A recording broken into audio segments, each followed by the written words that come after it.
Thank you, mate. All good. Big news today, shock news that Keary is calling an end to his career this year, which at the end of this year, so he's retiring from the top grade. Didn't really see this one coming, Buzz. Oh, not really, no. Look, he only recently signed an extension for next year, but we both saw in the Telegraph website today.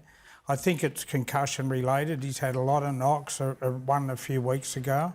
And yeah, he's decided to pull the pin and give up a considerable amount of money next year to retire. If it's concussion related, why not immediately retire? I think he's thinking longer term, and he looks at his kids every night, his wife, and he's thinking, look, there is a risk. Maybe I can get through this year. I've committed this year. I've trained all summer with my teammates. But I just don't want to go that extra year. It's not a medical retirement. Yeah. It's clearly concussion related, though. He's walking away from $800,000 a year.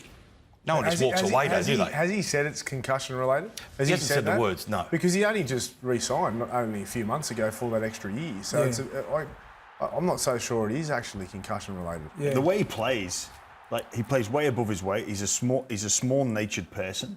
But any time you play against him or you watch him play, like even in the game on the weekend, the Roosters are up 60 points to 18, and he gets injured in the last 30 seconds. So he doesn't have that ability to pull back. And I just wonder whether he's gone, you know what, I can't be the player that pulls back, and it's just not worth it anymore. You know, he's a wonderful advertisement for rugby league, and you don't have to be a monster to play the game. He's more silky, he's small, he's won 3 grand finals, he's won a Clive Churchill medal. And he's not a giant, and it shows the game can still, you don't have to be huge. He's 82 Ks. He's giving away 30 Ks on the field to some of the bigger boys. He's had a torn pec, a broken jaw, ACL. Has there been a tougher player in the last 15 years, pound for pound? I don't think there has been. Oh, he's been awesome for both South Sydney and the Roosters, as you mentioned, a few premierships, and for the size of him and his weight, he plays well and truly above that. And he'll be sorely missed, won't he, Jimmy? Well, he will be. But also, if you look at what's in vogue at the minute and the elder statesmen playing in the halfback position that seem to get an advantage through experience, not necessarily toughness. So, yeah, he's walked away from next year's deal.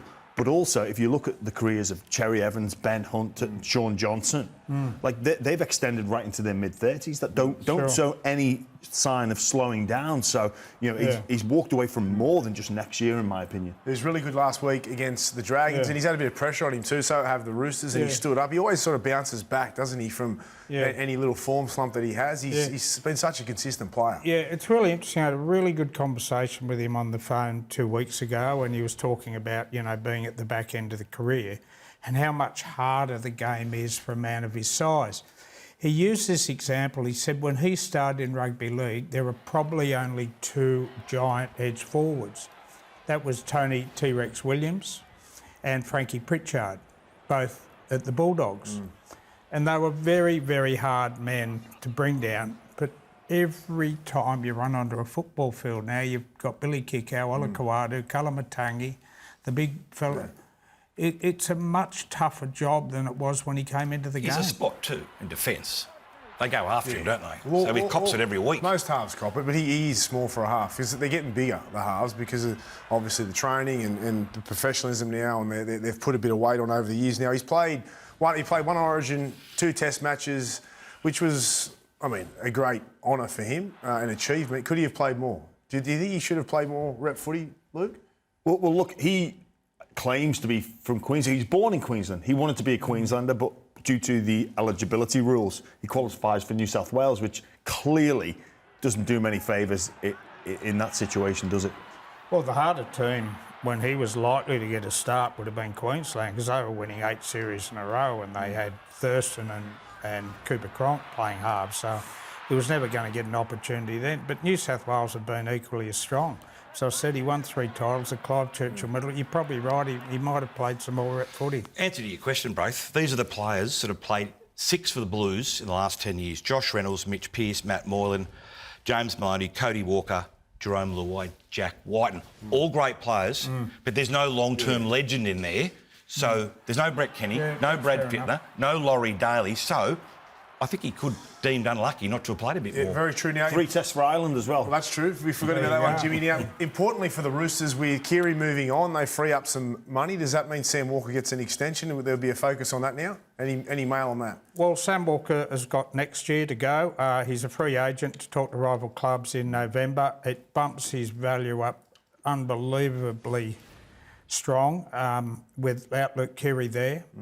I think on his Anzac Day game, on what we've seen from him this year, he will now be banging on that $1 million door as a long-term halfback at the Roosters. He's got market pressure in that Reynolds is retiring at the Broncos. Des Hasler desperately needs a half at the Titans. So there's market pressure for Nick Politis to move quickly and lock him down for 5-6 years.